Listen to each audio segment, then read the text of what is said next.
professional creations, and show how he had been deliberately objectifying words and identifying them with the things for which they stood, and confusing orders of abstraction and juggling multi-ordinal meanings.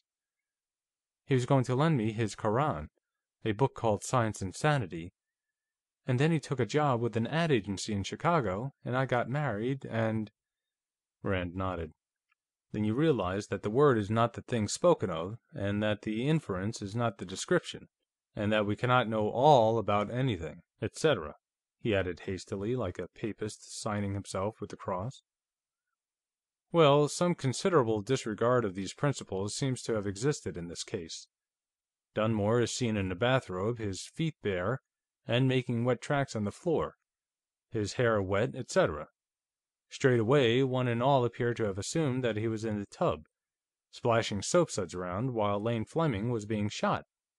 And Anton Varcek, who can be taken as an example of what S.I. Hayakawa was talking about when he spoke of people behaving like scientists inside but not outside their laboratories, saw Lane Fleming dead with an object labeled revolver in his hand, and because of his verbal identifications and semantic reactions, he immediately included the inference of an accident in his description of what he had seen. That was just an extra dividend of luck for Dunmore. It got the whole crowd of you thinking in terms of accidental shooting.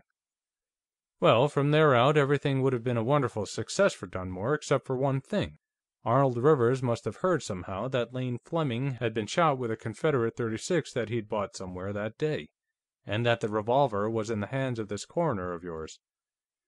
So Arnold, with his big chisel well ground, went to see if he could manage to get it out of the coroner for a few dollars. And when he saw it, lo, it was the .36 Colt he'd sold to Dunmore about a month before." Gladys set down her glass. "So," she said, "things begin to explain themselves." "You may say so, indeed," Rand told her. "And what do you suppose Rivers did with this little item of information? Why, as nearly as I can reconstruct it, he did a very foolish thing. He tried to blackmail a man who had committed a murder. He told Fred Dunmore he'd keep his mouth shut about the .36 Colt if Dunmore would get him the Fleming collection. He wanted that instead of cash because he could get more out of it in a few years than Dunmore could ever scrape. And in the meantime, the prestige of handling that collection would go a long way toward repairing his rather dilapidated reputation. Fred should have bumped him off right then. It would have been the cheapest and easiest way out, and he'd probably be alive and uncaught today if he had. But he was willing to pay $10,000 to save himself the trouble, and that's what he told you Rivers had offered for the collection. The $10,000 Dunmore told you Rivers was willing to pay was really the $10,000 he was willing to pay himself to keep Rivers quiet. Then I was introduced into the picture, and as you know, one of my first acts was to go to Rivers' shop and sneer scornfully at Rivers' supposed offer of $10,000. And right away, Rivers upped it to $25,000. You'll recall, no doubt, that Mr. Fleming had a life insurance policy, one of these partnership mutual policies which gave both Dunmore and Varcek exactly $25,000 apiece. I assume that Rivers had found out about that. I thought at the time that it was peculiar that Rivers would jump his own offer up without knowing what anybody else was offering for the collection. I see now that it wasn't his own money he was being so generous with. And there was another incident while I was at Rivers' shop that piqued my curiosity. Rivers had in his shop a .36 Leech & Rigdon revolver, and I had been informed that it was a revolver of that type that Mr. Fleming had brought home the evening he was killed. I thought at the time that it was curious that two Confederate arms of the same type and make should show up this far north, but my main idea in buying it was the possibility that I might use it in some way as circumstances would permit, to throw a scare into somebody. Rivers was quite willing to let me have it until he found out that I would be staying at this house. And then he tried to back out of the sale and offered me $75 credit on anything else in the shop if I'd returned it to him. Well, I'd known that Mr. Fleming had been about to start suit against Rivers over a crooked deal Rivers had put over on him, and I knew that if Mr. Fleming's death had been murder, there had been a substitution of revolvers.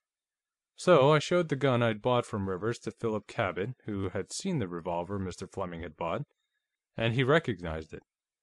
It hasn't been established just how Rivers got the Leech and Rigdon, and never will be. The only people who knew were Rivers and Dunmore, and both are in the morgue. And both are in the proverbial class of non-tale-bearers. I assume that Dunmore gave it to Rivers as a sort of down payment on Rivers' silence, and to get rid of it. Well, you remember Dunmore's angry incredulity when I told him that Rivers was offering $25,000 instead of $10,000. One would have thought, on the face of it, that he would have been glad. As Nelda's husband, he would share in the higher price being paid for the collection. But when you realize that Rivers was buying the collection out of Dunmore's pocket, his reaction becomes quite understandable. I dare say I signed Arnold Rivers' death warrant right there." "I'll bet your conscience bothers you about that," Gladys remarked. "Oh, sure, it's been gnawing hell out of me ever since," Rand told her cheerfully. "But right away, Dunmore decided to kill Rivers. He called him on the phone as soon as he left the table. Here, I'm speaking by the book. I walked in on him in the gunroom as he was completing the call, though I didn't know at the time, and arranged to see him that evening, probably to devise ways and means of dealing with the Jeff Rand menace, for an ostensible reason. So, that night, Dunmore killed Rivers with a bayonet, and here we have some more Aristotelian confusion of orders of abstraction. The bayonet is defined verbally as a soldier's weapon. So Farnsworth and Mick McKenna and the rest of them bemused themselves with suspects like Stephen Gresham and Pierre Jarrett, and ignored Dunmore, who'd never had an hour's military training in his life. I'd like to check up on what picture shows Dunmore had been seeing in the week or so before the killing. I'll bet anything he'd been to one of these South Pacific bonsai operas. And speaking of confusing orders of abstraction, Mick McKenna and his merry men pulled a classic in that line. They saw Dunmore's automobile, verbally defined it as a gray Plymouth coupe, in Rivers Drive at the estimated time of the murder. Pierre Jarrett has a car of that sort, so they included the inferential idea of Pierre Jarrett's ownership of the car so described. Well, that's about all there is to it. Of course, I showed Fred Dunmore the Leech and Rigdon, and told him it was the gun I'd gotten from the coroner. That was all he needed to tell him that I was onto the murder, and probably onto him as the murderer. But he had evidently assumed that already. That was after he had assembled my .38 and that .25 automatic, and was planning to double-kill me and Anton Varcek. At that, he'd have probably killed me if I hadn't been wearing that bulletproof vest of McKenna's. I owe Mick for my life. I'll have to buy him a drink sometime to square that." "Well, how about Walters and the pistols he stole?" Gladys asked. "Didn't that have anything to do with it?" "No. It was a result of Mr. Fleming's death, of course. I understand that the situation here had deteriorated rather abruptly after Mr. Fleming's death. Walters was about fed up on the way things were here, and he was going to hand in his notice. Then he decided he ought to have a stake to tide him over till he could get another butling job. So he started high-grading the collection." Gladys nodded. "I suppose he decided, after Lane's death, that he didn't owe anybody here anything. Too bad he didn't wait, though. The situation has remedied itself, and that's something else I owe you." "Yes?" "I noticed there was nobody here but you," Rand mentioned. "Oh, Anton's gone to New York. The Rockefeller Foundation is financing the major part of his research work, and he's well enough off to finance the rest himself. Geraldine went with him. Nelda is still recuperating from the shock of her sudden bereavement at a high-priced sanatorium. I understand there's a very good-looking young doctor there. And she's been talking about going to New York herself, in order, as she puts it, to lead her own life. I don't know whether she was afraid I'd be a restraining influence or a dangerous competitor, but she feels that her own life could be best led away from here." She set down her glass and leaned back comfortably. "Peace, it's wonderful." Reuben, the gingerbread butler, appeared in the dining room doorway. "Dinner's served now, Mrs. Fleming," he announced.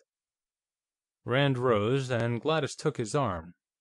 Together they went into the dining room. End of chapter.